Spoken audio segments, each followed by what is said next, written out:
নমস্কার, আবারও একটি নতুন ভিডিওতে সকলকে অনেক অনেক স্বাগত। আজ আমি দেখাবো বর্জ্য পদার্থের উপর ছবি আঁকা।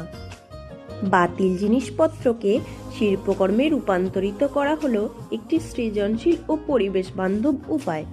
বর্জ্য পদার্থে পেন্টিং করা শুধু একটি শিল্প নয়, এটি আমাদের পরিবেশকে সুস্থ রাখার একটি দায়িত্বও বটে।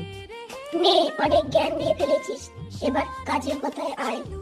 থাক, তোমার মনে করানোর আর দরকার নেই, আমি কাজের কথাতেই আসছি।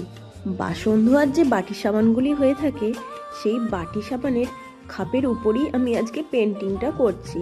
সাবান কৌটোর ঢাকনাটি ভালো করে পরিষ্কার করে নিয়ে তার উপর সাদা অ্যাক্রিলিক কালার রং করে তারপর কালো রং দিয়ে আমি ডেইজি ফুল আঁকার চেষ্টা করেছি। এটিই হলো ফাইনাল লুক। এবার তোমরাই দেখে বলো কেমন হয়েছে। ভালো লাগলে লাইক করে দিও। দেখা হচ্ছে নেক্সট কোনো ভিডিওতে। Tata, bye bye.